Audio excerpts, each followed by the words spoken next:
tous, c'est est-ce que les patients qui ont un lymphome, en traitement ou en suivi, sont ou ont été particulièrement touchés par le Covid-19 ?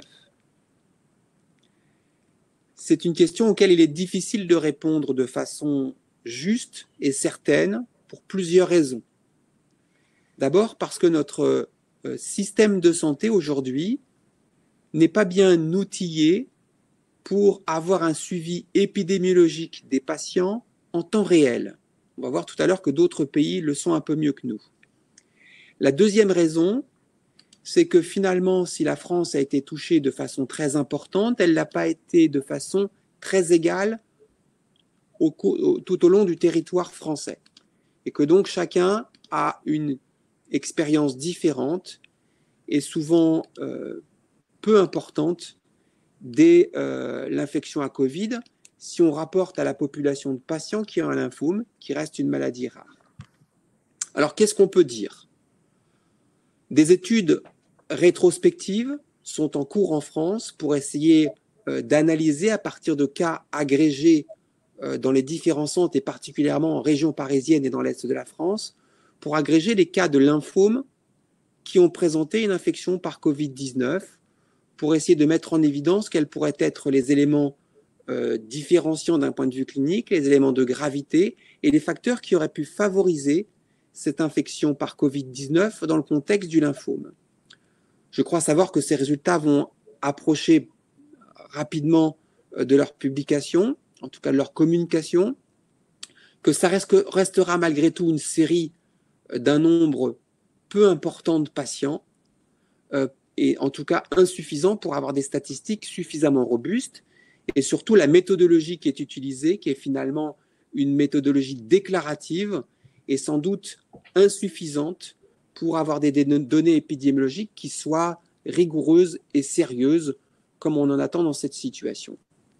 Donc finalement, aujourd'hui, on ne dispose que de données étrangères, et il y a un pays qui est peut-être moins organisé que nous d'un point de vue de l'ouverture aux soins, mais qui l'est beaucoup plus d'un point de vue épidémiologique, c'est l'Angleterre. Et l'Angleterre a publié récemment les infections Covid qu'elle a rencontrées sur plus de 5600 patients, et notamment des infections Covid graves. Et elle a analysé les facteurs de risque d'infection par Covid sévère, notamment entraînant le décès des patients. Donc dans cette étude, il y a bien sûr tous les patients infectés par Covid et certains, à peu près 200, qui avaient des hémopathies malignes sans autre précision. Ça veut dire que dans ce groupe de patients avec hémopathie maligne, il y avait certainement des patients qui avaient un lymphome, mais aussi beaucoup d'autres patients qui avaient d'autres maladies hématologiques, très vraisemblablement. Cette étude montre que les facteurs que vous entendez tous les jours à la radio ou à la télévision, que sont l'âge, l'obésité notamment, et ce qu'on appelle les comorbidités, ce qui n'est pas un joli mot, mais l'hypertension ou le diabète constituent des facteurs de risque, mais montre et confirme bien ce que nous suspections, que les hémopathies malignes sont aussi un facteur de risque de Covid grave. Et à la fois pour les patients qui ont un traitement ou qui ont un diagnostic dans l'année qui a précédé, ou dans les 5 ans qui ont précédé, voire même plus de 5 ans après. Alors, il faut essayer de prendre du recul un petit peu sur ça. Là encore, ça fait une population de 150 à 200 patients, mais visiblement, le facteur de risque existe. La grande particularité, c'est que ça regroupe un grand nombre de pathologies différentes, et il est donc difficile de dire ce qui revient au lymphome, d'autres maladies qui sont aussi très immunosuppressives. Je pense notamment aux leucémies aiguës. Une autre information que nous apporte cette donnée, cette étude, c'est que les patients qui ont un cancer, une tumeur solide, ont moins de risques d'infection par Covid grave que les hémopathies malignes, et notamment ce risque disparaît 5 ans après le diagnostic. Alors là, il y a plus de patients dans cette cohorte, mais il y a beaucoup de cancers qui ne nécessitent pas de traitement, notamment d'immunochimiothérapie, qui sont, dont on le sait, des traitements qui sont immunosuppresseurs. Donc, aujourd'hui, on peut dire que les patients qui ont un lymphome sont vraisemblablement à ce risque d'infection par le Covid. Qu'on en connaît mal la propension, mais que ces éléments-là nous permettent de souligner ce risque vis-à-vis de ces patients. En France, à l'occasion des consultations que nous faisons tous, hématologues, on a une population de patients atteints d'un lymphome qui est particulièrement éduquée aux mesures d'hygiène et qui a une conscience assez naturelle du risque infectieux que leur a transmis sans doute leur hématologue et qui sont dans une démarche le plus souvent de protection vis-à-vis de ce Covid qui est tout à fait légitime, on vient de le voir, mais aussi adaptée à cette situation. Donc aujourd'hui, il faut avoir connaissance de ça. Je pense que la plupart des patients et de leurs familles prennent des précautions qui sont adaptées par rapport à ce risque. La deuxième question qu'on souhaitait aborder aujourd'hui, c'est le retour progressif à la normale pour ces patients qui ont un lymphome, en cours de traitement ou en surveillance. Là encore, il existe une très grande disparité géographique des mesures qui ont dû être mises en route dans les différents centres. Il est évident que les mesures qui ont été mises en route à Mulhouse ou à Colmar ne sont pas les mêmes que celles qui ont pu être mises en place à Bordeaux, Nantes ou même Montpellier. Mais malgré tout, la plupart des services d'hématologie ont essayé de préserver les activités thérapeutiques qui leur paraissaient indispensables aux patients et à la qualité de leur prise en charge. Certains centres de l'Est de la France et de l'Île-de-France ont dû interrompre ou décaler certains traitements pendant la période aiguë. Aujourd'hui, ils sont tous dans une situation de retour à la normale. Quelle que soit la région, même en région parisienne et dans l'Est de la France. Les établissements de soins ont tous émis des mesures et des recommandations d'accueil des patients pour les hospitaliser ou pour les consultations. Globalement, nous avons mis nos services sous cloche depuis 3 mois, interdit à la plupart des personnes extérieures au service de rentrer, donc uniquement les patients et éventuellement quelques membres de la famille rentrent dans les services actuellement. Et nous organisons les filières de manière à ce que nous puissions éviter d'accueillir des patients qui ont manifestement des signes d'infection Covid. Et nous avons des mesures de dépistage assez systématiques pour tous les patients qui viennent en hôpital de jour ou qui viennent en hospitalisation. Ces méthodes de dépistage sont screenées au préalable par un interrogatoire qui est fait au patient par téléphone, par l'infirmière, où on éduque le patient qui revient régulièrement à nous appeler ou à nous interpeller s'ils ont une suspicion de Covid. L'idée étant de préserver les services de patients qui pourraient avoir cette infection par Covid et d'orienter ces patients dans une autre filière de soins qui soit moins dangereuse pour l'environnement des autres patients. La troisième question qu'on souhaitait aborder, c'est est-ce qu'il existe, du fait du confinement, des retards diagnostiques et donc aujourd'hui des nouveaux diagnostics. Certains centres de la région parisienne notamment et de l'Est de la France nous rapportent quelques situations de ce type-là où visiblement le diagnostic a pu traîner du fait du contexte du Covid. Tous nous indiquent qu'il s'agit souvent d'une démarche du patient qui n'a pas souhaité consulter alors que la situation clinique l'imposait. À aucun moment, en tout cas dans les interactions que j'ai eues avec mes collègues et avec les patients ici, nous avons eu de retard diagnostic lié à l'insuffisance de moyens mis en œuvre pour faire le diagnostic. Et en ce qui me concerne, mon activité à Montpellier n'a pas du tout diminué et nous avons eu une prise en charge égale entre avant Covid, pendant le Covid et maintenant. Donc, j'avais accès à tous les outils me permettant de faire le diagnostic, le traitement et les explorations nécessaires aux patients qui avaient un lymphome.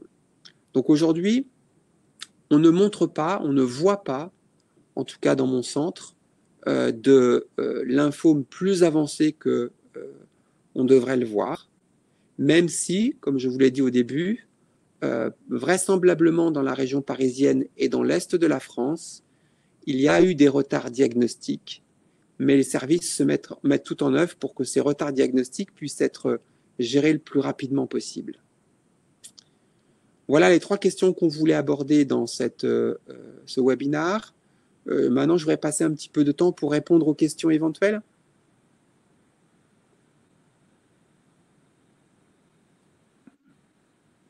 Bonjour, merci Guillaume pour cette présentation. Alors, on avait recueilli un certain nombre de questions en amont que les participants nous avaient envoyées, mais n'hésitez pas entre-temps à continuer à nous envoyer des questions dans le chat, on les prendra au fur et à mesure. Donc, je pense que vous avez répondu à la première des questions qui était les patients ayant un lymphome sont-ils vraiment à risque? Il semblerait que les données que vous avez présentées le confirment, même s'il est manifestement encore assez difficile d'évaluer exactement l'ampleur de ce risque. Mais il y a des questions qui sont des questions plus spécifiques et qui concernent des pathologies. Par exemple, un patient atteint d'un lymphome indolent, lymphome de Popema, non traité pour le moment, est-ce qu'on peut considérer qu'il est à risque? Alors, on peut considérer globalement qu'il a un risque supplémentaire d'infection à Covid du fait de sa pathologie. Vous savez que les lymphomes sont des pathologies du système immunitaire et que donc l'immunodépression qui est présente chez un patient, elle peut être liée à sa maladie qui touche ce système immunitaire ou à son traitement qui réduit l'efficience du système immunitaire. Donc un patient qui a un lymphome mais qui n'est pas traité présente une immunosuppression. C'est d'ailleurs la raison pour laquelle on dit à ces patients toujours qu'ils sont immunodéprimés, qu'ils doivent avoir une vaccination antipneumococcique, vous savez que c'est les recommandations de la Haute Autorité de Santé aujourd'hui, et qu'ils doivent être vigilants s'ils ont des signes d'infection grave. Ça, c'est le discours que l'on tient quand on est hématologue aux patients qui ont un lymphome en dehors de toute période Covid. Là, on a un agent infectieux, et donc il est légitime de penser qu'on doit informer le patient du risque d'infection par Covid. Après, il ne faut pas oublier que la mortalité liée au Covid est de 0,5%. Elle est sans doute peut-être un peu plus augmentée chez des patients qui ont un lymphome, mais que la mortalité ou les complications qui sont liées à des pathologies malignes sont plus importantes que la pathologie liée au Covid. Et que donc, il ne faut pas que cette infection par Covid occulte la prise en charge juste et adaptée du lymphome.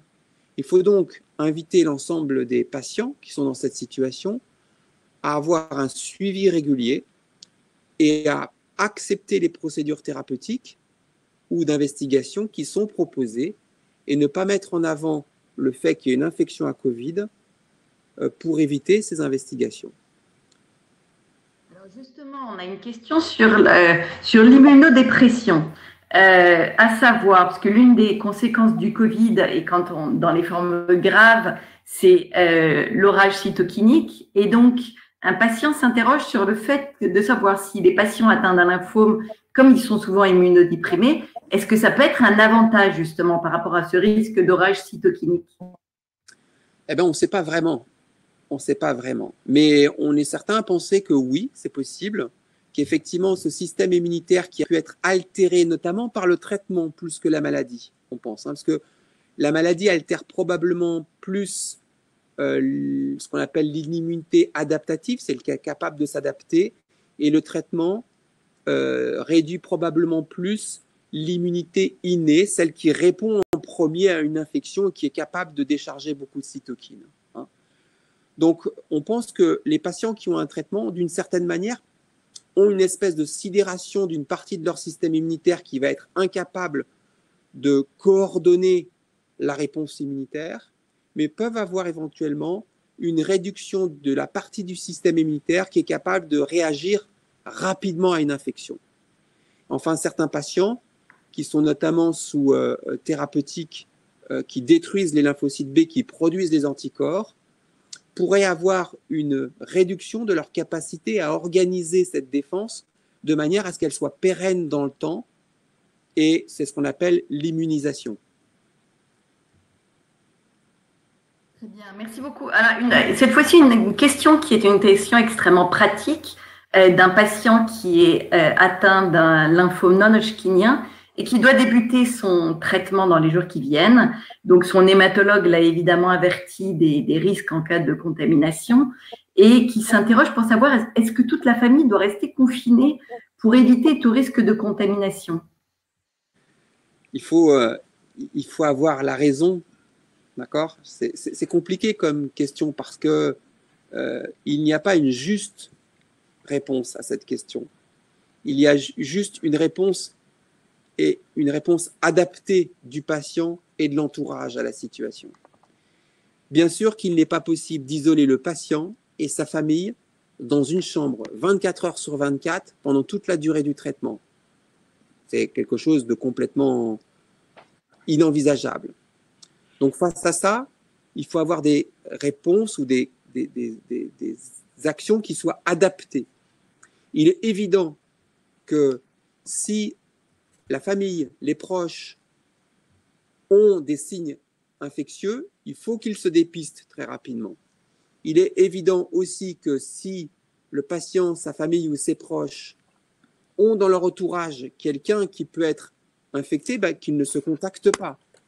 L'idée, c'est toujours le même, c'est de réduire les contacts et ce qu'on ne peut pas éviter, de les faire en sécurité. Et lorsqu'on a des symptômes, de dépister. La plupart des patients qui font un Covid avec un lymphome, en tout cas dans les expériences françaises, vont bien.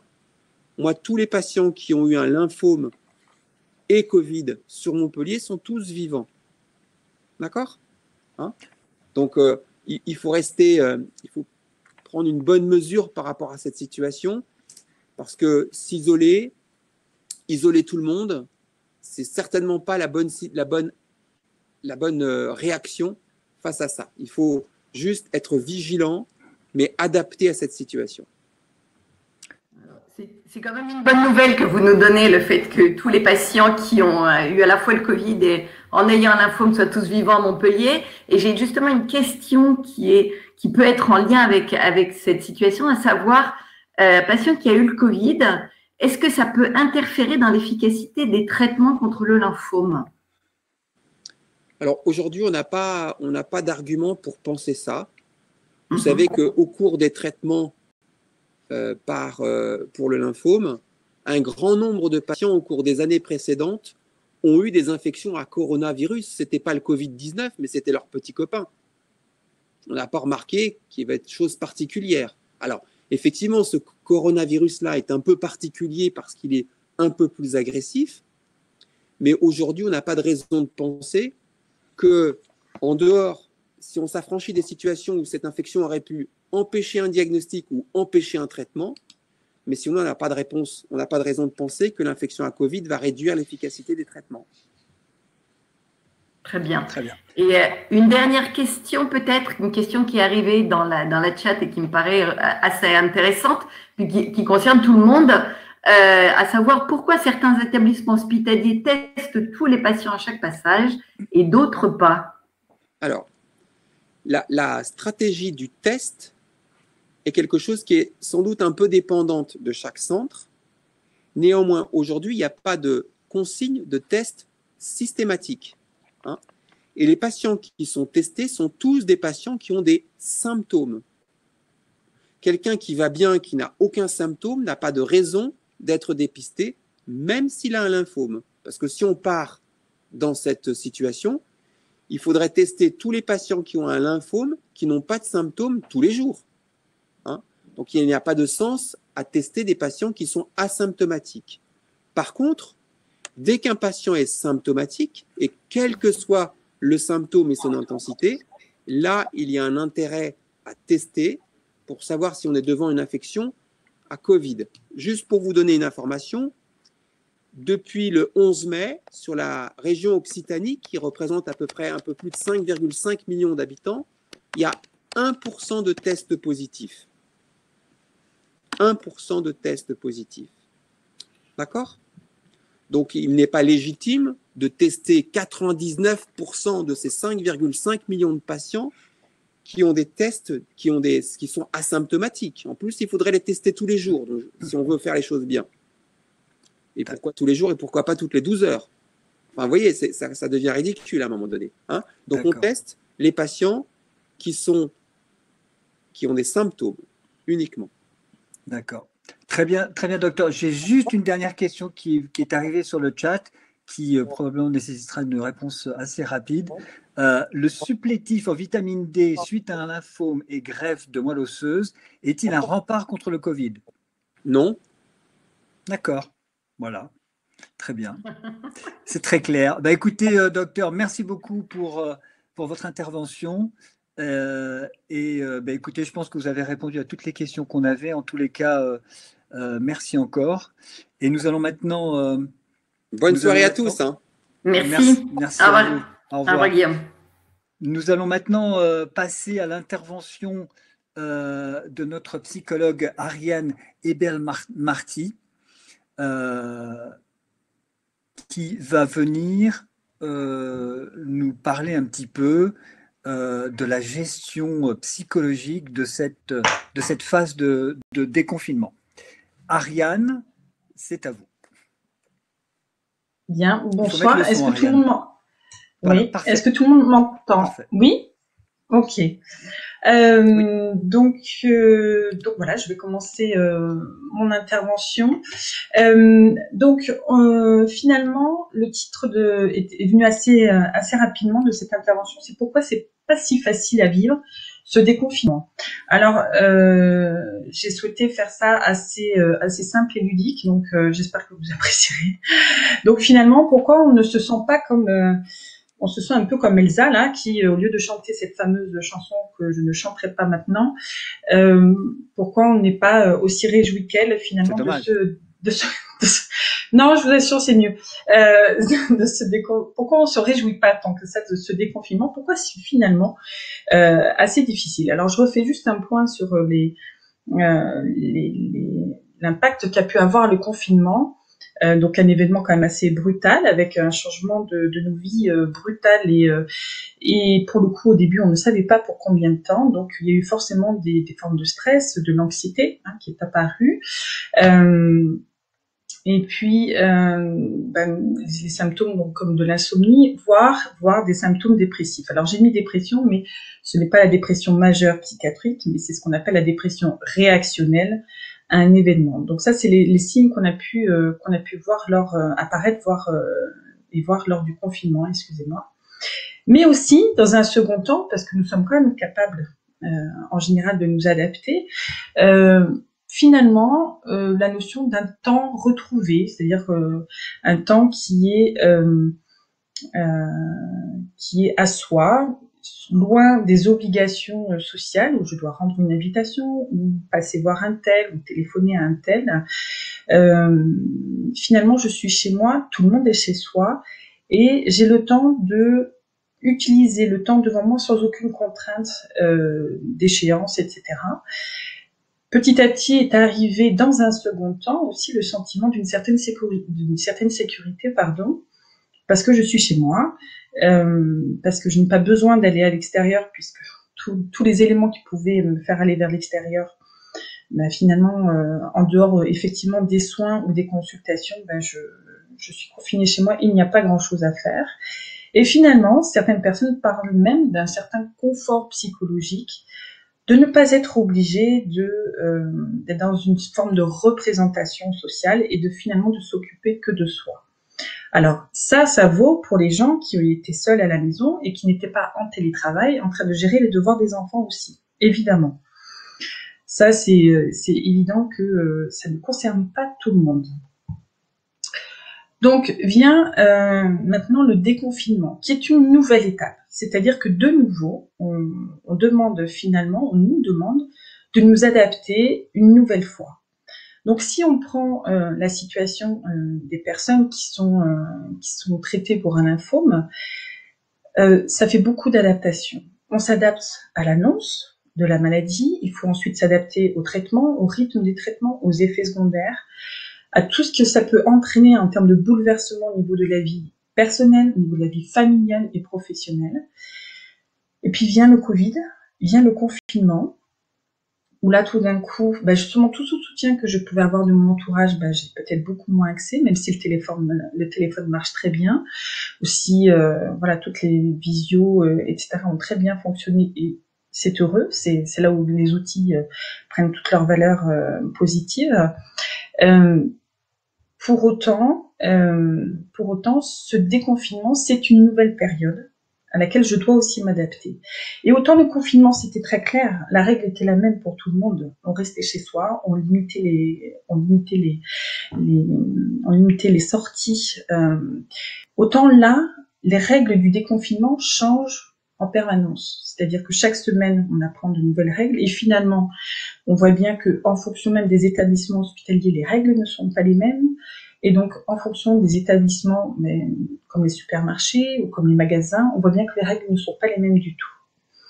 Donc finalement, pendant tout ce temps où j'étais chez moi, en fragilité parce que je n'avais pas ce soutien social, mais en même temps, quelque part, peut-être un peu sécurisée parce que j'avais pas besoin de m'exposer à l'extérieur.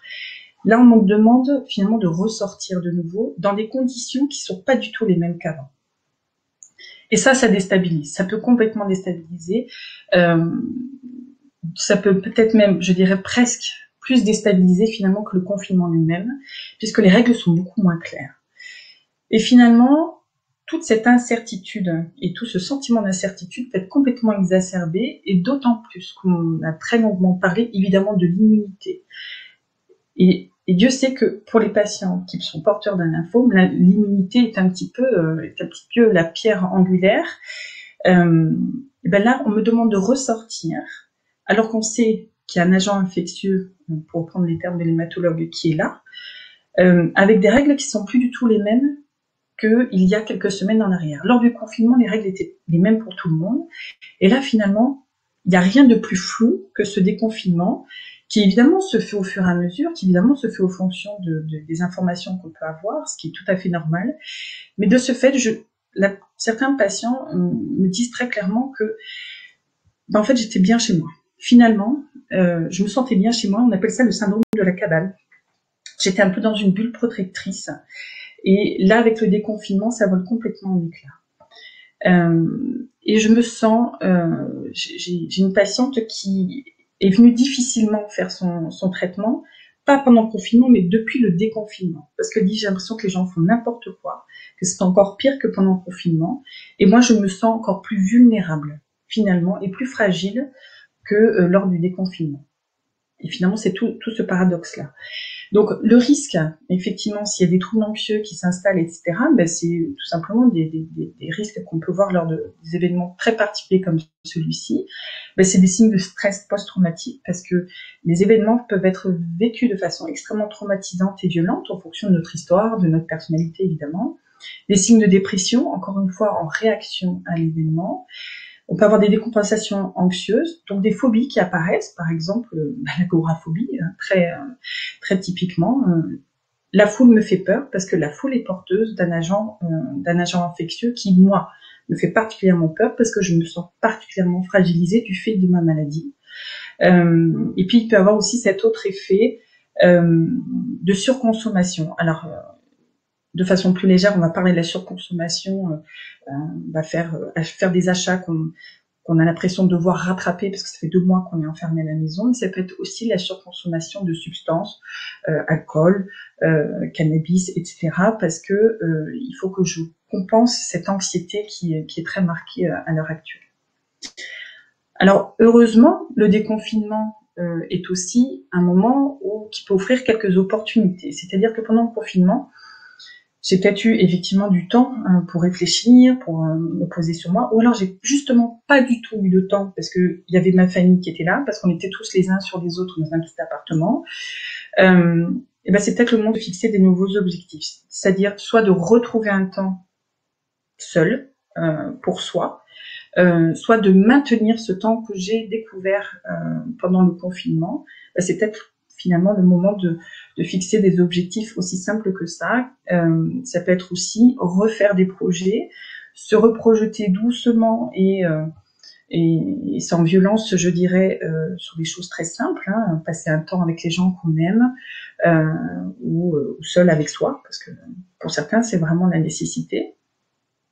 Et puis, là, c'est un patient qui me disait pas plus tard que ce matin, donc je vous remercie parce qu'il illustre parfaitement ce que j'avais perçu, qui me disait finalement, maintenant, je suis plus obligée d'expliquer à tout l'entourage comment faire, parce que moi, je suis en traitement, parce que du fait de ma maladie, j'ai un système immunitaire qui est donc fragilisé.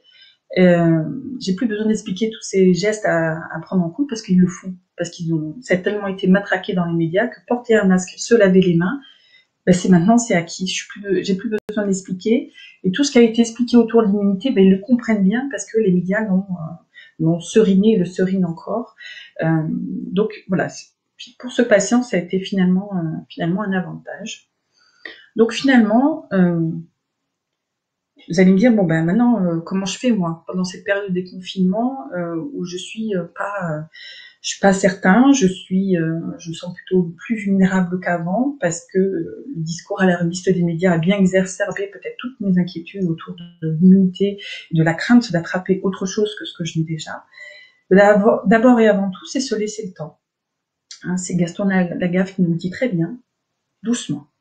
Prenons le temps, faites-vous confiance et puis soyons bienveillants envers soi-même.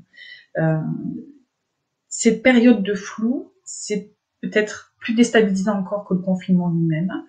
Et donc, c'est normal, alors qu'on nous demande de nous adapter en permanence, et les patients encore plus, c'est peut-être normal qu'on soit fatigué, qu'on soit pas bien, qu'on soit peut-être plus irritable, qu'on soit peut-être plus triste, alors que normalement, tout devrait être au mieux. Prenons le temps de se poser, soyez bienveillants, finalement, envers vous-même. Et puis surtout, si vous sentez qu'il y a quelque chose qui continue et qui perdure et qui ne va vraiment pas, c'est d'en parler. Alors d'en parler à son entourage, d'en parler peut-être à l'équipe qui vous prend en charge. Le cas échéant, si vous le sentez, au psychologue, mais c'est pas que le psychologue qui peut vous aider. Moi, je pense au sophrologue, je pense aussi à tout ce qu'on met en place dans les soins de support qui peuvent aider, mais aussi à l'extérieur de l'hôpital. Tous ces moyens qui peuvent vous permettre de poser ce mal-être qui peut être là et qui peut être pas toujours très bien compris par l'entourage et puis ensuite de pouvoir se sortir de ce mal-être encore une fois au travers d'une psychothérapie ou avec d'autres aides, la relaxation, la sophrologie, le chamanisme, pourquoi pas, tant que c'est pas des charlatans, bien sûr. Et pour en revenir à Elsa, pour pouvoir ensuite chanter cette fameuse chanson en toute liberté. Voilà, je vous remercie. Merci beaucoup Ariane. On va passer maintenant aux questions avec Charlotte. Merci Ariane. Oui, alors on avait collecté plusieurs questions déjà avant le webinaire, mais vous pouvez toujours continuer à en poser dans le chat. Alors, ce que vous décrivez, en fait, reflète très bien certaines des questions qu'on a reçues, puisque certaines personnes décrivent le fait qu'ils restent encore confinés chez eux et ils sont en train de développer une forme de phobie sociale. Et donc, la question, c'est comment gérer la peur qu'a généré le Covid afin de réussir à sortir à nouveau et de retrouver une vie sociale normale? Avant tout, ça va être d'y aller progressivement. Donc peut-être de commencer par sortir dans les endroits où on se sent le plus sécurisé. Donc ça peut être auprès des siens, ça peut être dans des lieux qu'on connaît par ailleurs, où on sait que les règles des gestes barrières et des règles d'hygiène sont quand même bien respectées. Voilà, c'est d'y aller progressivement, mais d'y aller à un moment donné, parce que plus on reste chez soi, mieux on se sent, plus on évite la situation, plus la situation qu'on évite devient anxiogène en fait. Donc c'est à un moment donné d'y aller. Si vraiment on sent qu'on n'y arrive pas du tout, là c'est de se faire accompagner. Je crois qu'il ne faut pas hésiter, juste pour ce petit passage-là, se faire accompagner. Mais ce sentiment-là, il est tout à fait légitime. Il faut pas se culpabiliser de ça. Il est tout à fait légitime et il est tout à fait normal, je dirais, dans les conditions actuelles. Mais c'est essayer de se trouver le petit démarrage. Alors ça peut être aussi quelqu'un qui vous accompagne ce jour-là, hein, ou quelqu'un en qui vous avez confiance et avec qui vous êtes bien, pour vous rassurer, pour retrouver un petit peu cette envie d'aller vers l'extérieur. Alors justement, dans la continuation de ce que vous disiez, un patient nous écrit: nous avons vécu reclus dans un environnement contraint. J'ai peur maintenant à chaque fois que je sors. Dois-je consulter? Pensez-vous que cela va empirer? Alors, est-ce que ça va empirer? Oui, si on évite constamment la situation. C'est ce que je disais, c'est d'y aller très progressivement, et plus on va éviter la situation, plus elle va devenir anxiogène en fait. Donc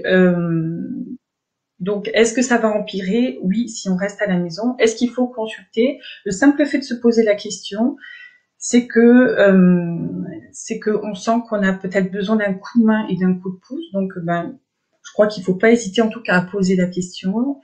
Et parfois, il suffit juste de discuter avec quelqu'un, alors psychologue ou autre, en tout cas pour poser les choses. Et des fois, il suffit juste de ça pour donner le petit élan, le petit coup de pouce qui va nous permettre de sortir.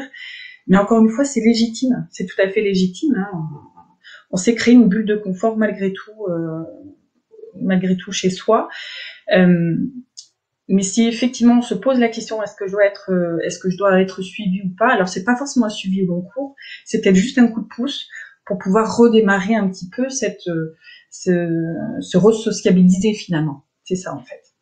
Alors une autre question en lien avec votre introduction sur les soins de support, parce qu'on a un certain nombre de patients qui nous ont contactés pour nous dire, parce que les soins de support, la plupart d'entre eux ont été suspendus pendant la période Covid, et notamment il y a la question du support psychologique. Est-ce qu'à votre connaissance, les soins de support, notamment le support psychologique, mais tout ce qui va avec la sophrologie, tout ce que vous avez mentionné, est-ce qu'à votre connaissance, ces soins sont à nouveau disponibles? Alors, dans la structure où je suis, les soins de support ont été pas tous suspendus. Alors, pour diverses raisons, mais je sais que là, à l'heure actuelle, il me semble que dans les structures, on laisse revenir les soins de support gentiment dans les hôpitaux.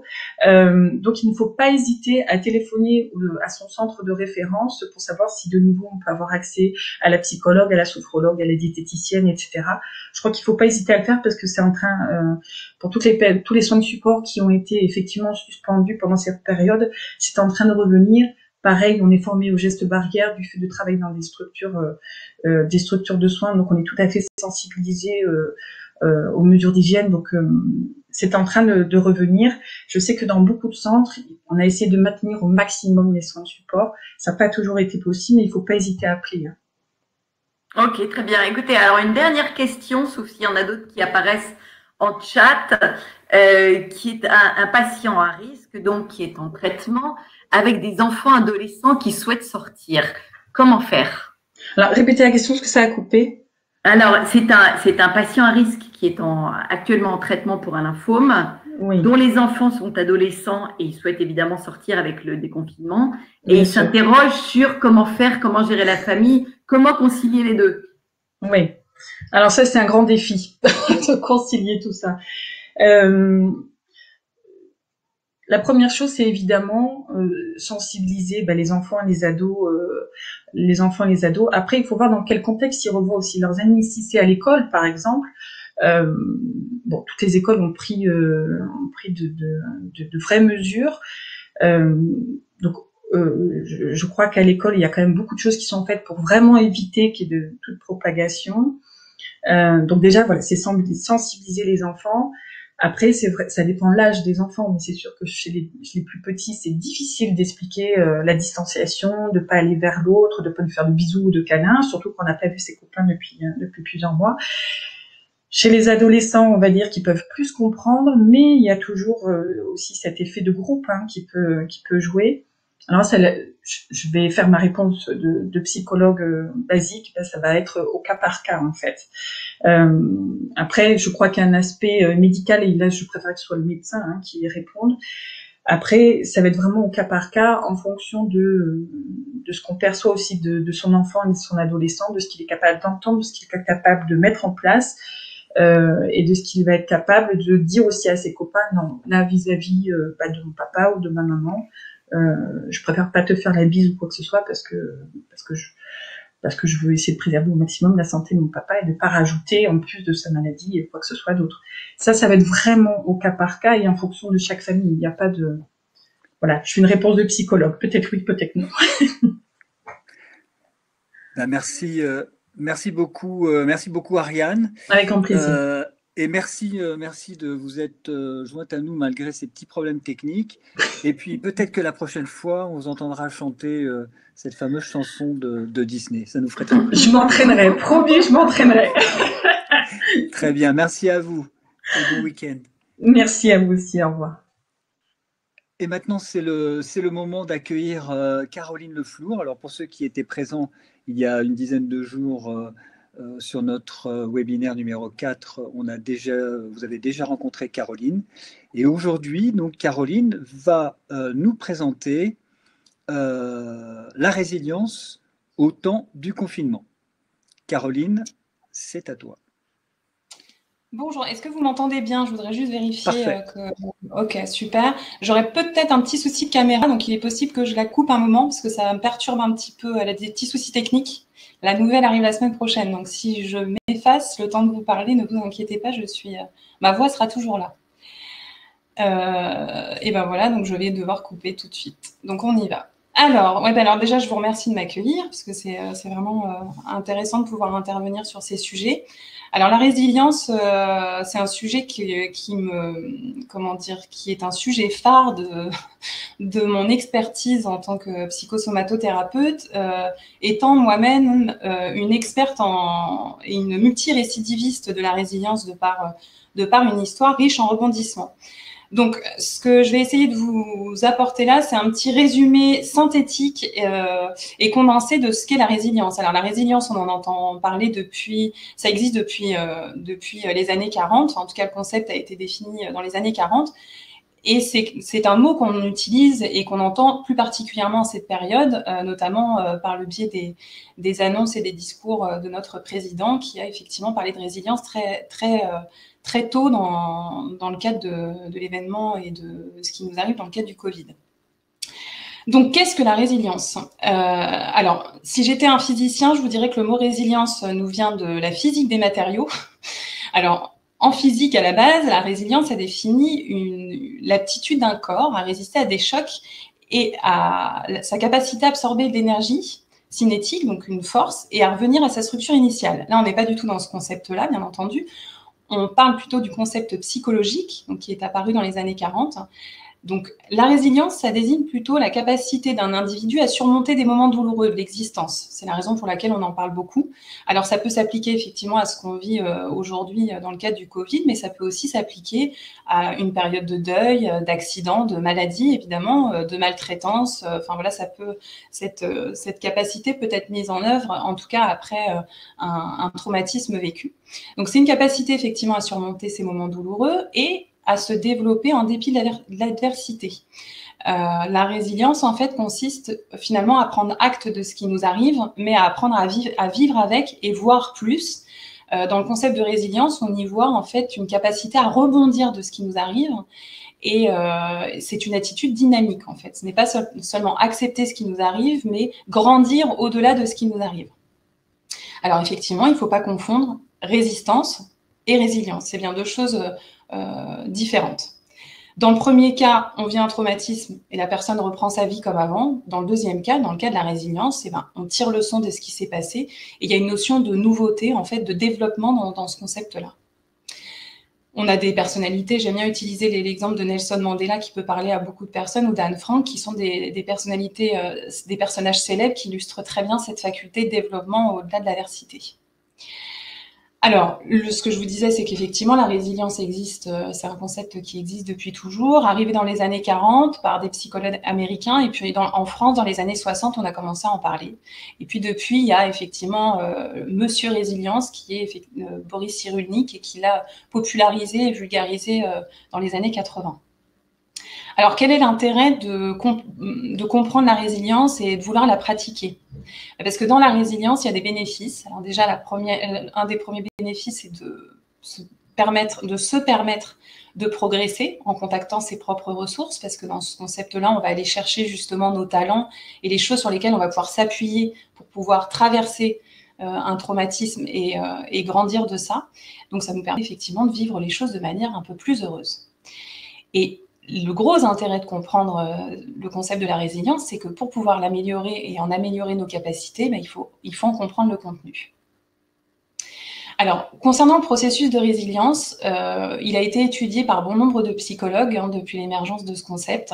Moi, j'ai étudié pas mal de ces différentes propositions, et il me semble que le processus de résilience peut être regroupé par deux phases, en fait.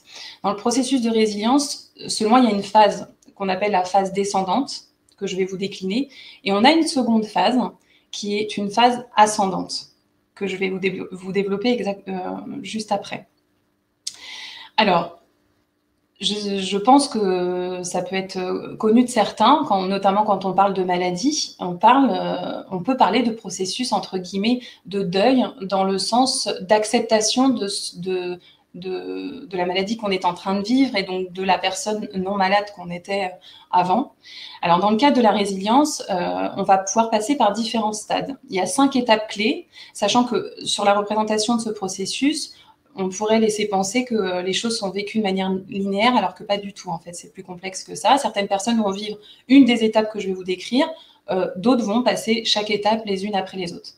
Donc, dans cette première phase descendante, on va avoir ce qui va pouvoir être la première étape, c'est l'étape du choc. Donc, c'est le moment, effectivement, où on est, et comme l'expliquait bien Charlotte, on a vécu, notamment dans le cadre du confinement, un événement brutal dans lequel on a dû adopter des comportements très rapidement et s'adapter à une situation très rapidement. Ça peut effectivement provoquer une forme de choc, donc une réaction de choc. Donc certains vont plutôt s'enfoncer dans l'isolement. Certaines personnes vont pouvoir aussi refuser de voir la réalité et continuer à agir normalement malgré les interdictions. Et d'autres personnes vont parfois cultiver l'humour et essayer de prendre les choses avec humour, et pour essayer justement de ne pas s'apitoyer et d'y trouver un peu de légèreté. Ensuite, la deuxième phase, donc, qui est une phase pourra être pour certains une phase de colère. Donc là, effectivement, une fois qu'on comprend que la situation de toute façon est telle qu'elle est, on va devoir l'accepter. On peut effectivement vouloir se rebeller, ne pas être d'accord avec ce qui se passe. Ensuite, la troisième étape pourra être l'étape du marchandage. Alors là, je ne vais pas m'étaler, mais en gros, c'est l'étape où on va vouloir lutter un petit peu et batailler avec les interdictions en voulant retrouver la situation telle qu'elle était avant. Puis pourra donc arriver derrière cette étape-là une phase de dépression. Il y a des gens qui l'ont vécu tout de suite, en fait, qui n'ont pas supporté le confinement et qui se sont retrouvés dans l'isolement très vite en symptômes dépressifs. C'est possible aussi de passer à cette phase directement. Et enfin, la dernière étape, et celle qui va faire qu'on va sortir de cette première phase, c'est l'étape de l'acceptation. Alors effectivement, c'est un moment clé dans la phase, dans le concept de résilience et dans la capacité que peut avoir une personne à rebondir de ce qui lui arrive. C'est la capacité justement à ressentir de la tristesse face à ce qui se passe, à ressentir de la colère, à ressentir de la frustration, mais c'est aussi une capacité à progressivement trouver un fonctionnement dans tout ça et reprendre un cours de vie dans lequel on va pouvoir se réinventer dans son quotidien et malgré la blessure, passer outre et avancer tout de même. Et puis ensuite, la deuxième phase dont je vous parlais, donc c'est la phase ascendante qui, effectivement, est la phase et le cœur de la résilience. Donc là, dans cette phase-là, on peut la décliner en 2 étapes. La première étape, c'est l'étape de défi. Alors, quand on parle de défi, c'est ce qu'on nomme défi, c'est plutôt une manière de refuser de se sentir condamné au malheur, en se disant, bon voilà, il y a une situation, c'est compliqué, je l'accepte, Mais voilà, je vais même faire plus que l'accepter. Je vais vouloir en ressortir plus fort. Et donc, certaines personnes vont se lancer des défis. Donc, il y a des personnes, par exemple, pendant le confinement, qui se sont lancées des défis sportifs, qui se sont dit, voilà, ça va être une manière pour moi, comme en parlait un petit peu Charlotte tout à l'heure, une manière pour moi de m'occuper de moi, de reprendre des activités méditatives, de me remettre au sport, de manger plus sainement, de faire plus attention à moi. Certaines personnes aussi ont commencé et j'ai eu notamment des patients qui ont commencé une thérapie pendant le confinement parce qu'ils se sont dit, voilà, c'est un moment où je vais pouvoir me retrouver et me donner ce temps-là et m'offrir ce temps finalement qui m'est offert par la situation. Et puis ensuite, donc la septième étape qui vraiment concrétise la part de résilience qu'on voudra mettre dans ce qu'on vit, c'est la capacité en fait dans le cadre de ce qu'on vit à découvrir de nouvelles compétences. Alors certaines personnes, par exemple, pendant la période de confinement, se sont mis à tenir un journal, se sont découverts de nouveaux talents. Moi, j'ai des patients qui sont arrivés, qui m'ont dit, ben voilà, je ne pouvais plus voir mes amis autant que je le voulais. Je suis quelqu'un qui aime beaucoup parler, qui aime beaucoup commenter la vie en général et qui se sont mis à écrire et qui se sont en fait dévoilés dans l'écriture pendant cette période-là. De nombreuses personnes résilientes aussi peuvent rentrer effectivement dans une phase créative, donc ça peut être l'écriture, des personnes se sont mis à sculpter, à dessiner, à peindre, et c'était des choses qui sommeilleient en elles en fait, pour lesquelles ils n'avaient pas pu laisser de temps ou n'avaient pas voulu laisser de temps dans leur vie et qui ont justement profité de cette période pour pouvoir le développer. Alors, la créativité, je trouve que c'est un élément important de la résilience parce que c'est une façon d'exorciser le malheur, c'est une façon de grandir de cela, d'exprimer ses émotions, de déposer en tout cas nos sentiments, nos émotions, nos pensées et de les exprimer et donc qu'elles soient plutôt exprimées à l'extérieur qu'imprimées à l'intérieur. Alors, une fois qu'on a fait le tour de ce concept, on se dit effectivement, est-ce que tout le monde est capable de développer, est-ce que tout le monde est résilient, est-ce que tout le monde est capable de développer ses capacités de résilience? Je vais y répondre un peu plus loin. En tout cas, il y a une chose qui est certaine, c'est qu'il y a des prérequis et des attitudes ou comportements qui vont plutôt entraver la résilience. Alors, je vais vous les citer de manière assez simplement. Le fait de s'isoler va évidemment... alors là, vous allez me dire, effectivement, dans le cadre du Covid, on n'avait pas trop le choix. Alors, ce que disait très justement Charlotte tout à l'heure, c'est que eh bien, les nouvelles technologies et les technologies de communication à distance, pour le coup, avaient un bienfait et avaient des bénéfices extraordinaires pendant la période du Covid, puisqu'on pouvait garder contact avec sa famille en s'organisant des soirées discussions en famille ou discussions avec des amis. Donc voilà. Le fait, en revanche, en cette sortie de confinement, on parle pas quand je parle d'isolement et du fait que l'isolement peut entraver la résilience, évidemment, je suis pour le concept de la progression dans ce déconfinement. Il faut prendre le temps, mais repousser effectivement l'échéance de revoir des personnes, même si c'est juste par petits groupes pour pouvoir y aller de manière progressive. Mais en tout cas, ne pas s'enfermer dans un isolement, c'est quelque chose de très important. L'interaction avec les autres est très importante dans le cadre de la résilience. Le fait de ne pas donner de sens aussi à ce qui s'est passé, effectivement, le non-sens peut effectivement entraver la résilience, et je répondrai aux questions s'il y en a autour de ça. Je vais m'arrêter là parce qu'il y a d'autres facteurs, mais ce sont vraiment les deux principaux. Alors, quels sont les facteurs qui favorisent la résilience? Alors, si certains facteurs empêchent la résilience, d'autres, au contraire, la facilitent. Je vais vous donner un petit peu par rapport à ce que j'ai pu analyser de tout ce que j'ai documenté autour de ce sujet, les principaux facteurs qui, effectivement, selon moi, favorisent la résilience. Alors, il y a des facteurs externes, il y a des facteurs internes. Les facteurs externes qui vont favoriser notre potentielle résilience de demain, ça va être, par exemple, le contexte familial et psycho-affectif d'une personne. Alors, j'entends par là, un climat, par exemple, familial sécurisant va favoriser, il va nous donner une assise pour pouvoir justement développer notre capacité de résilience. Un entourage qui est encourageant, soutenant, va favoriser notre capacité de résilience. Et effectivement, le contexte, ce qu'on dit socio-environnemental, c'est-à-dire un cercle d'amis soutenants ou encore une croyance religieuse ou spirituelle spirituel qui va nous permettre justement d'être inspirés et de nous donner de l'espoir sur la suite et sur une sortie heureuse d'une étape difficile de notre vie. Parmi les facteurs internes, eh bien là, on parle de la personne en elle-même. Hein. C'est son caractère, ses tempéraments et la personnalité donc, qui vont générer des attitudes ou des comportements qui vont favoriser la résilience. Alors, quelles sont les caractéristiques d'une personne résiliente? Eh bien, il y en a plusieurs. Alors, je vais citer le Peter Cloud, qui est un psychiatre justement qui a étudié les 4 dimensions principales d'une personnalité résiliente.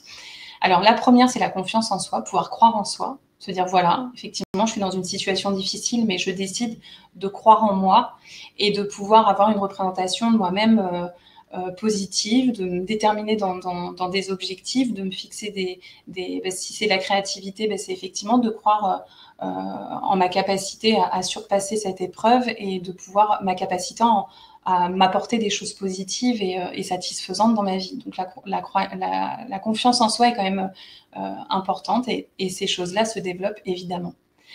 Ensuite, il y a la capacité d'acceptation, c'est ce dont je vous parlais tout à l'heure. Donc je ne vais pas m'étaler sur ce point-là, mais je dirais qu'au-delà de la capacité d'acceptation, je pense que c'est la capacité à voir les choses de manière positive et à voir en tout cas le positif d'une situation. Parce qu'effectivement, ce n'est pas toujours simple de le faire, mais on peut, en étant accompagné par justement un environnement, des proches ou un thérapeute, ou comme le disait Charlotte, un accompagnant autre, trouver des aspects positifs dans tout ce qu'on vit. Donc ensuite, il y a effectivement la capacité à voir ces obstacles comme des opportunités potentielles de croissance. Donc c'est la capacité à considérer une épreuve à surmonter comme une opportunité de croissance en se disant, voilà, par exemple, je vais donner mon exemple, mais j'en ai croisé un bon nombre. Je vous parlais du patient qui s'était mis à écrire.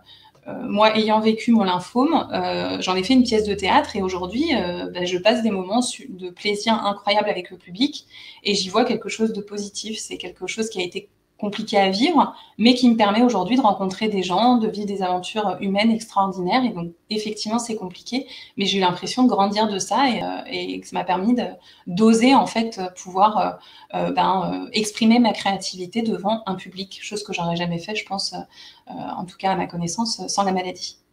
Ensuite, il y a une autre caractéristique, c'est la capacité à avoir des objectifs. Alors, des objectifs, c'est ce que disait aussi Charlotte, donc ça rejoint un petit peu son intervention de tout à l'heure, c'est pouvoir se fixer des objectifs et persévérer dans ces objectifs. Alors, c'est pas forcément des objectifs extraordinaires, mais c'est des petits objectifs déjà au quotidien et c'est des petits objectifs, je dirais que c'est des petits pas, en fait, à mettre en œuvre, donc pour soi ou pour les autres, mais qui nous permettent justement d'avancer et de se sentir grandi malgré le traumatisme.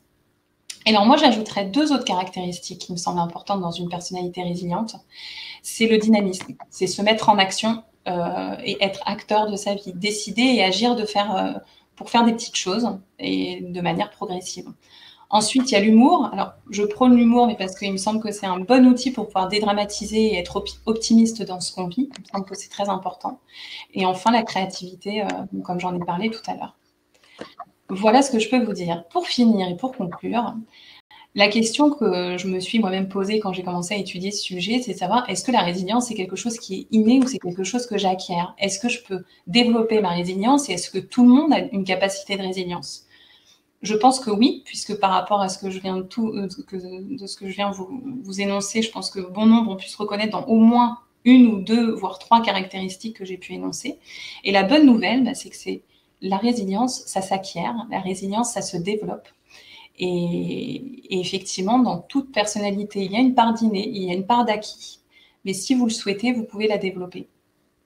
Et donc voilà, je pourrais à l'occasion réintervenir auprès de vous pour vous donner plus concrètement et encore plus, de manière plus approfondie, les petits trucs et astuces pour développer ses propres capacités de résilience. Voilà. Je pense que j'ai fait le tour du sujet. Je vous remercie de votre écoute. Merci beaucoup, Caroline. Charlotte, avons-nous des questions? Oui, alors on a quelques questions. On ne va pas pouvoir malheureusement toutes les prendre parce que je crois qu'on est un peu contraint par le temps Et on a encore une intervention après qui est celle de Dominique. Alors, et je voulais préciser que Caroline, vous m'avez gentiment attribué beaucoup de choses, mais en fait, notre psychologue s'appelle Ariane, et moi, je ne fais que passer les questions très, très humblement. Donc voilà. Je m'en excuse, je m'en suis rendu compte à la dernière intervention quand j'ai dit Charlotte. Pas Charlotte, en fait. Pas de problème. Alors, une question d'ailleurs qui peut s'adresser à toutes les deux. Je ne sais pas si Ariane est toujours là. Mais qui concerne quelqu'un qui nous dit « J'ai passé tout le temps du confinement sans rien faire et aujourd'hui, je n'arrive pas à reprendre un rythme normal. Suis-je le seul et que puis-je faire ?» Alors, je ne sais pas si Ariane veut répondre et si elle est toujours en ligne. Ariane, si vous êtes en ligne, ouais, parfait. Oui, je suis là. J'arrive, oui.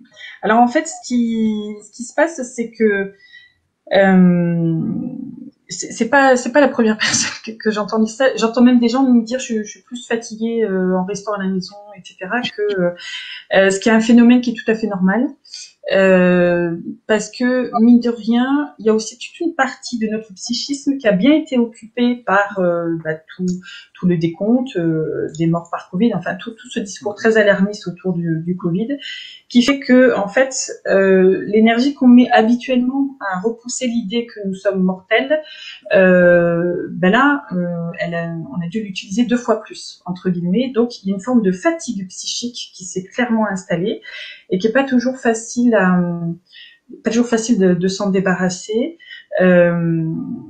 Donc, comme je disais tout à l'heure, c'est d'y aller progressivement, de se donner le petit coup de pied aux fesses qui va nous aider à remettre un pied dehors, et toujours commencer finalement par des choses qu'on aime bien. Alors, si on a l'impression de plus rien aimer, parce que ça arrive aussi, on commence à perdre l'intérêt dans beaucoup de choses, c'est de se fixer des objectifs tout simples. Par exemple, dire demain je fais telle chose, juste une chose. Mais au moins que le soir pour le lendemain, de se fixer un objectif pour le lendemain, pour que lorsqu'on se réveille le matin, on sait qu'on a au moins une chose à faire. Et il y a une chose que je rajouterais, Ariane, et ça je l'ai noté aussi beaucoup dans les consultations. Ce que je conseille en général, c'est de retrouver un rythme. Déjà, on en avait parlé un petit peu lors du dernier webinaire. C'est d'essayer déjà d'essayer de restructurer les journées. Parce qu'il y a effectivement un certain vide d'action, d'interaction. Effectivement, tout a été un peu à l'arrêt, nous y compris. Et en essayant juste de se retrouver une petite routine journalière avec un rythme de sommeil, d'alimentation, progressivement, on va retrouver une dynamique et se remettre en mouvement psychiquement et physiquement, en fait. C'est ce que je conseillerais. Oui, tout à fait d'accord. De se recréer un petit emploi du temps qui reste suffisamment souple, mais avec un rythme un peu plus régulier. Donc, j'ai une dernière question pour toutes les deux. Je n'arrive pas à être serein avec ce déconfinement, donc là, on est vraiment sur la résilience. Comment éviter de rester confiné? J'ai besoin de sortir. Donc, des conseils pratiques. Alors, la personne est confinée, c'est ça? Est-ce qu'on a du mal à être confinée? Voilà, exactement. C'est quelqu'un qui voudrait sortir, mais qui n'est pas serein parce qui craint d'être contaminé. Et donc, comment réussir à la fois à sortir et sans être, sans avoir cette angoisse permanente? La première chose qui me vient, on en avait un petit peu parlé lors du dernier webinaire, c'est quand on a des angoisses comme ça de peur de contamination, j'imagine que c'est ce qu'il y a derrière, effectivement. Je suppose que c'est ce qu'il y a derrière la question. C'est déjà de se protéger de manière très drastique pour mettre déjà toute la protection, on va dire, individuelle en place et de se donner des petits objectifs, entre guillemets, de se donner des petits défis pour progressivement prendre de nouvelles habitudes. Parce qu'en fait, ce qui est compliqué, comme le disait bien Ariane, ce qui est compliqué, c'est de retrouver des nouvelles habitudes. Et quand on sort comme ça, il y a plein de gestes automatiques qu'on a. Et on a presque peur de soi, en fait. On sort, on se met en risque quelque part. Et donc, il faut justement se donner des petits objectifs, donner des petits challenges. J'ai certains patients, effectivement, qui sont très angoissés de ce déconfinement. On se donne comme défi d'aller acheter une baguette à côté de chez soi pour pouvoir se réapproprier des gestes automatiques. Enfin, ça prend du temps, mais se réapproprier certains automatismes progressivement. Je pense qu'il faut vraiment y aller tranquillement. Oui, et puis commencer par des endroits qu'on connaît, dans lesquels on était déjà un petit peu en confiance, on était déjà en confiance avant, et donc du coup commencer par des choses simples, et puis effectivement j'aime bien l'idée du petit défi, c'est un petit peu ça, quoi, hein, c'est dire bon allez, aujourd'hui là la baguette, ou aujourd'hui je vais jusque là, aujourd'hui et puis petit à petit d'augmenter entre guillemets le rayon du défi et l'intensité du défi, quoi, mais très progressivement. Je crois qu'il faut être bienveillant aussi avec soi là-dessus, hein. Écologique, ouais. Merci beaucoup à toutes les deux. Très bien. Je pense qu'on peut donner la parole à Dominique. Merci beaucoup Ariane, merci Caroline. Merci. Et donc nous allons conclure cette session avec Dominique, une habituée de nos webinaires. Je pense qu'elle a sa carte de fidélité, elle aura peut-être 10% de réduction à la prochaine. Dominique, évidemment, il y a des choses qui ont évolué quant au programme mis en place pour faciliter un petit peu l'aspect administratif, juridique et surtout financier de certaines personnes, et il est bien aujourd'hui de faire le point sur ce qui a été prolongé, ce qui a changé, etc. Donc Dominique, je te laisse la parole. Merci Guy, merci de m'accueillir. Donc déjà, le premier point, c'est le droit à l'activité partielle. Donc pour qui et jusqu'à quand? Donc ce droit à l'activité partielle, effectivement, vous devez vous en rappeler, il a été mis en place en substitution des arrêts de travail pour les personnes qui gardent des enfants, mais également pour les personnes fragiles, donc à risque de faire un Covid aggravé, et également pour les cohabitants de ces personnes fragiles. Donc aujourd'hui, tous ceux qui étaient dans le cas de figure de l'arrêt de travail ont dorénavant basculé sur de l'activité partielle.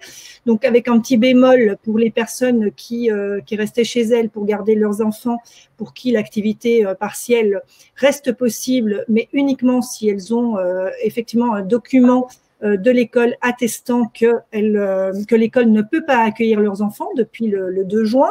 Donc, dorénavant, si on n'a pas ce document, eh bien, ça veut dire qu'il faut, si on souhaite pas mettre ses enfants à l'école, ça veut dire qu'on prend sur ses congés. Par contre, pour les proches qui cohabitent avec une personne fragile et pour les personnes fragiles, ce droit à l'activité partielle demeure. Il va certainement demeurer d'ailleurs dans la durée, puisque ce qui est prévu là actuellement, c'est qu'il va y avoir un décret qui va paraître au plus tard le 31 décembre 2020 pour préciser la date de la fin de ce droit à l'activité partielle. Donc on peut penser que déjà pendant toute la durée de la crise sanitaire, déjà l'état d'urgence, ce droit va perdurer, mais on peut également penser que si par exemple cet état d'urgence devait s'arrêter en juillet ou en octobre, eh bien à ce moment-là, ce décret permettrait effectivement de prolonger l'activité partielle pour les personnes fragiles et pour les personnes proches qui cohabitent avec ces personnes fragiles. Donc, en ce qui concerne le télétravail, il faut rappeler que le droit à l'activité partielle, donc pour toutes les personnes que j'ai citées, donc parents d'un enfant, pour les personnes fragiles et pour les cohabitants, c'est toujours ce droit à l'activité partielle, c'est parce qu'on ne peut pas mettre en place de télétravail qu'ils ont accès à cette activité partielle. Donc, mais pour tous les autres qui effectivement ne sont pas dans cette configuration-là, parce que il y a longtemps qu'ils ont eu l'info, mais que leur état de santé fait qu'ils vont suffisamment bien pour pouvoir travailler et qui jusqu'alors bénéficiaient du télétravail, ils peuvent effectivement être confrontés à la demande de leur employeur de revenir sur site. Alors, ce qu'il faut savoir, c'est que il y a quand même une préconisation de la part il y a une préconisation de la part du gouvernement concernant le télétravail en recommandant aux entreprises qui peuvent maintenir le télétravail de continuer à le maintenir, ou en tout cas de le maintenir le plus longtemps possible, peut-être en demandant d'être présent sur site 1 jour, 2 jours par semaine, mais le reste du temps en télétravail si c'est accessible. De la même manière, si il y a des retours au travail parce que l'organisation de l'entreprise demande à ce qu'il y ait un retour sur site, c'est de pouvoir proposer des horaires décalés de manière à ne pas saturer les transports publics. Alors, ce qu'il faut savoir, c'est que si votre employeur vous demande effectivement de revenir sur le lieu de travail, il faut quand même qu'il vous donne le temps le temps de vous réadapter, je dirais. Donc, il peut pas vous dire ce soir pour lundi matin que c'est fini, il n'y a plus de télétravail, il faut que vous reveniez sur place. Donc, il y a un petit délai qui est requis. Et puis, si vous souhaitez continuer à télétravailler, il faut aussi qu'il puisse justifier que ce télétravail n'est plus envisageable du fait de l'organisation et des demandes, de la nécessité d'organisation de l'entreprise. Donc après, j'attire votre attention quand même en ce qui concerne le télétravail, c'est qu'on commence à voir que le télétravail peut aussi signifier des problématiques de stress, de burn-out, de qualité de vie, de différenciation des temps de travail et des temps de vie privée, et que donc il convient vraiment d'être attentif aussi à ça. Et c'est aussi pour ça que un certain nombre d'employeurs sont en train de remettre en place effectivement au moins une journée de travail sur site. Voilà, s'il y a d'autres questions, je les aurai à la fin. Ensuite, l'incidence pour la retraite et la complémentaire de ce droit à l'activité partielle. Donc, il faut savoir que l'incidence, normalement, elle ne devrait, en tout cas, elle devrait être assez restreinte, puisque le gouvernement s'est engagé à ce que les périodes d'activité partielle permettent qu'il y ait une cotisation à minima pour la retraite. Donc, il y aura bien une validation des trimestres avec une cotisation à minima, sachant que pour les plus hauts salaires, eux, ils ont repris dorénavant les cotisations pour la part qui dépasse 4,5% 4 fois et demi le SMIC. En ce qui concerne la complémentaire santé, c'est pareil. Il y a des négociations qui ont été menées entre le gouvernement et les différentes institutions de prévoyance afin qu'effectivement le passage à l'activité partielle ne signifie pas de se retrouver du jour au lendemain sans complémentaire santé. Donc là, normalement, tout ça doit être maintenant, les textes, s'ils ne sont pas encore sortis, parce qu'ils ne sont pas encore sortis, mais les textes devraient être accessibles assez rapidement et vous ne devriez pas rencontrer de difficultés à ce sujet. En ce qui concerne les moyens de transport pour vous rendre à l'hôpital, ce qu'il faut savoir, c'est qu'effectivement, aujourd'hui, on voit bien, et le docteur Catron a pu l'évoquer, c'est que il y a parfois encore des réticences à se rendre dans les hôpitaux, notamment par crainte d'utiliser les transports en commun. Donc, à ce sujet, je tiens quand même à vous rappeler que si vous devez vous rendre à l'hôpital et que vous ne voulez pas utiliser les transports en commun, vous pouvez tout à fait utiliser votre voiture personnelle et ensuite demander au médecin de vous prescrire un bon de transport afin de vous faire rembourser vos frais de transport avec votre véhicule personnel. Puisque effectivement, on peut imaginer ceux dont l'état de santé le nécessite, ils vont avoir systématiquement une proposition de prescription de VSL, d'ambulance, etc. Donc, eux, il n'y aura pas de souci à ce niveau-là, a priori. Mais pour les autres dont l'état de santé ne justifie pas ça, néanmoins, la sécurité sociale peut prendre en charge vos frais de transport sur un véhicule privé. Donc, n'hésitez pas, lorsque vous rendez à l'hôpital, n'hésitez pas à demander les bons de transport de manière à pouvoir vous faire rembourser vos frais de kilomètres ainsi que les frais de péage éventuels. Et dans ce cas de figure-là, si vous avez des frais de péage, gardez bien les frais de péage. Autrement, vous ne pourrez pas vous les faire rembourser. Ensuite, l'utilisation des cartes de priorité. Alors, les cartes de priorité, pour ceux qui ont les anciennes cartes, c'était la carte de priorité, la carte de stationnement ou la carte invalidité, qui aujourd'hui, sur les nouvelles cartes, s'appelle carte mobilité inclusion, priorité, stationnement ou invalidité. Il faut savoir que beaucoup de patients que je rencontre régulièrement me disent que finalement ces cartes, ils ne les utilisent pas, ils les laissent dans le tiroir de leur table de nuit, ils ne vont les sortir que de manière très anecdotique, on dira. Mais là, aujourd'hui, ça a une vraie importance pour vous parce que la majorité des magasins prévoient effectivement que sur présentation, et de toute façon c'est un droit, sur présentation d'une des cartes de priorité, donc carte carte priorité ou carte invalidité, vous avez la possibilité de ne pas faire la queue, tout simplement. Donc, ne pas faire la queue, ça veut dire être moins longtemps au contact des autres, être moins susceptible d'être bousculé ou que sais-je. Donc, n'hésitez pas. Et puis aussi, par rapport à la fatigue que ça entraîne de faire des queues qui parfois peuvent être longues quand les magasins continuent à réglementer l'accès à l'intérieur, n'hésitez pas là à vous servir de ces cartes si vous les avez déjà. Si vous ne les avez pas et que votre état de santé peut justifier l'obtention de l'une de ces cartes, n'hésitez pas à en faire la demande. Et voyez, avec l'assistante sociale du service de santé où vous êtes, enfin de l'établissement de santé où vous êtes soigné, voir si effectivement il y a moyen d'introduire une procédure en urgence au regard des circonstances par rapport à l'obtention de ces cartes.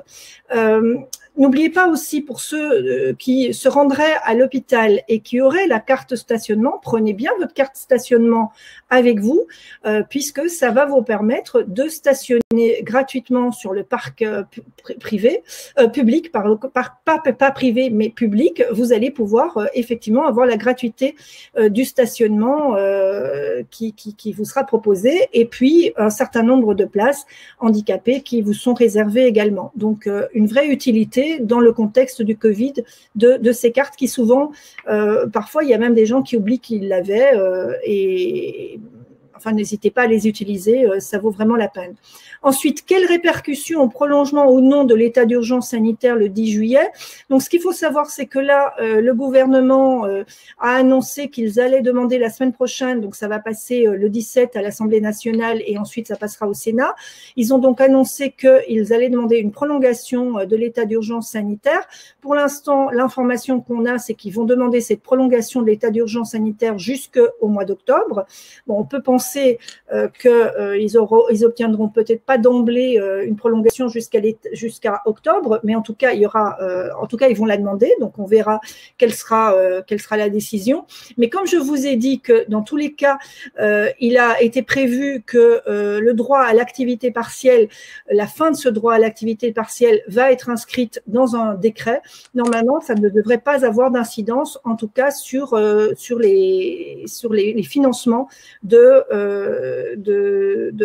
arrêts de travail, enfin de l'arrêt de travail, c'est-à-dire du fait que vous avez décidé de rester confiné de façon volontaire afin d'éviter toute contagion. Voilà. J'ajouterais juste une chose, c'est que pour la fonction publique, on ne parle pas de droit à l'activité partielle en dehors des contractuels, on va parler d'autorisation spéciale d'absence, et là, il s'agit donc de l'ASA, qui a été mis en place et qui permet aux fonctionnaires également de pouvoir, dans les mêmes conditions, éviter la contamination en restant protégés chez eux à la maison.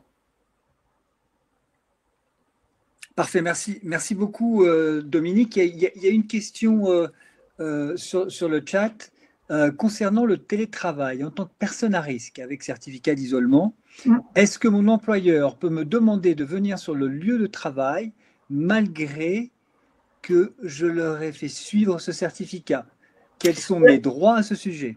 Alors, ce qui va se passer, c'est que si son employeur estime qu'il est absolument nécessaire pour l'organisation de la société que cette personne vienne sur son lieu de travail, le fait qu'elle a envoyé le certificat d'isolement, eh bien, son employeur, à ce moment-là, doit la basculer en activité partielle, s'il ne veut pas maintenir le télétravail 5 jours sur 5. Donc là, on aura une bascule sur de l'activité partielle. Voilà. Donc, à renégocier avec l'employeur éventuellement. Charlotte? Une autre question qui était arrivée précédemment dans le chat. Alors, une personne qui a un lymphome qui est guéri, mais qui a subi une splénectomie. Alors, je crois que c'est une ablation de la rate, j'ai vérifié, parce que voilà. C'est l'ablation de la rate. Voilà. Et donc, qui demande est-ce qu'elle doit retourner sur son lieu de travail ou est-ce qu'elle peut continuer le télétravail? Alors là aussi, c'est à voir, déjà, c'est à poser la question au médecin. Là aussi, est-ce que c'est son employeur qui lui demande de revenir sur son lieu de travail? Donc, ce qu'il faut savoir, c'est qu'effectivement, les employeurs peuvent demander ce retour sur le lieu de travail à partir du moment où son état de santé justifie éventuellement de l'activité partielle par rapport à sa situation. Hein, si elle est à risque élevé par rapport au Covid, à ce moment-là, ça peut être une bascule en activité partielle. Effectivement, on va voir des gens qui étaient en télétravail, qui vont basculer sur de l'activité partielle parce que les employeurs ne veulent pas maintenir le télétravail à 100%. D'accord. Dans ce cas-là, il y aura une bascule sur l'activité partielle. On ne peut pas obliger un employeur à accepter un télétravail, en fait. D'accord. J'ai une question spécifique. Je viens de rouvrir mon commerce, mais en traitement pour un lymphome, je ne peux pas ouvrir tout le temps et pourtant j'ai besoin de retravailler pour ne pas faire faillite suite à la fermeture Covid. Est-ce que j'ai le droit à une aide spécifique? Que dois-je faire? Alors, donc elle est en traitement pour un lymphome. Après, il faudrait voir si le traitement pour son lymphome peut justifier d'un dispositif qui est très particulier, qui est comment dirais-je, c'est parce qu'on est en situation de handicap et dans le cadre de cette situation de handicap, on n'arrive pas à avoir à assumer la même charge de travail. Le fonds GESIF peut procurer une aide spécifique dans ce cas-là, mais c'est assez compliqué. Donc, ce que je propose, c'est qu'elle prenne contact avec moi en appelant Juris Santé. D'accord. Donc la LD30 ici suffit, c'est pas parce que la personne n'est peut-être pas en position de… Alors non, il faut vraiment qu'il y ait une situation de handicap. En fait, il n'y a rien qui est prévu. C'est une question parfois qui est posée. C'est vrai, les personnes qui effectivement n'ont pas du fait de la pathologie, ils doivent réduire leur activité professionnelle. Pour les indépendants, soit ils ont pris la précaution de contracter une assurance qui prévoit effectivement qu'on pourra avoir mis en place d'une somme pour engager quelqu'un pour compléter le temps de travail. Mais si ça n'a pas été prévu au niveau d'une assurance prévoyance, c'est un peu compliqué, j'avoue.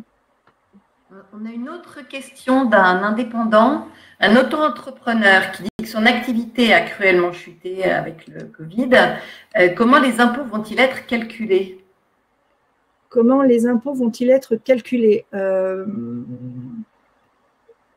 Les impôts de 2020, je pense.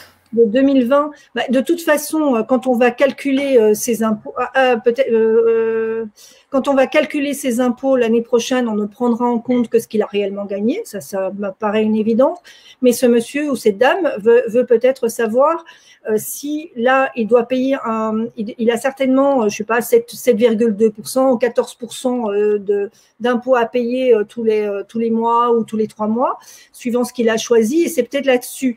Donc là, je l'engage à prendre contact avec le centre des impôts, d'expliquer sa situation afin d'obtenir une régularisation du taux de prélèvement à la source qui doit s'opérer actuellement. Parce que j'imagine que c'est de ça dont qu'il veut aborder. Après, je l'incite aussi fortement à voir s'il peut, là on n'a pas encore eu les dispositions pour le mois de juin, mais il y aura certainement, à mon avis, encore des dispositions pour les entrepreneurs qui ont de grosses difficultés de continuation de prise en charge d'une aide, puisqu'ils pouvaient avoir jusqu'à 1 500 € d'aide en mars, avril, mai, et je pense que ça va être continué en juin, mais on attend les informations à ce sujet.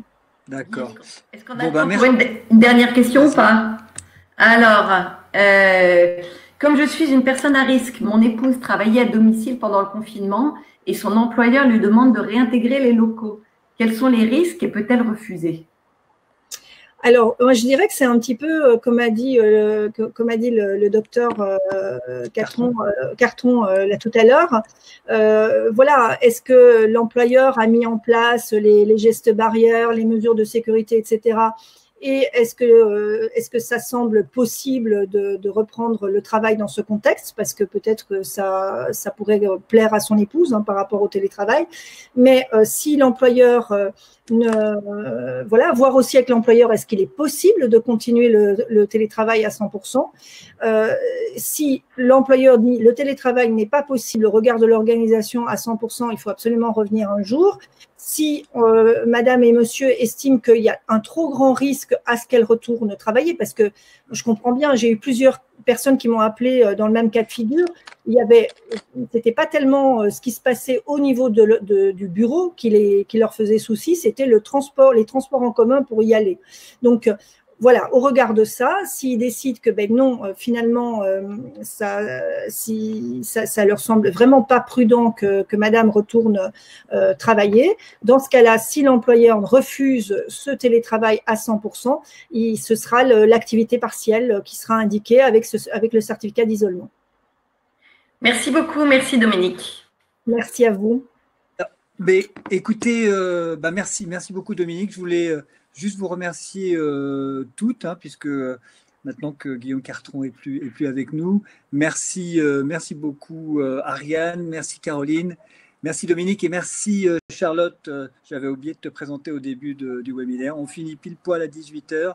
Je vous remercie et puis vous pouvez de toute manière, pour ceux qui nous connaissent pas, nous retrouver sur nos sites internet et nos réseaux sociaux.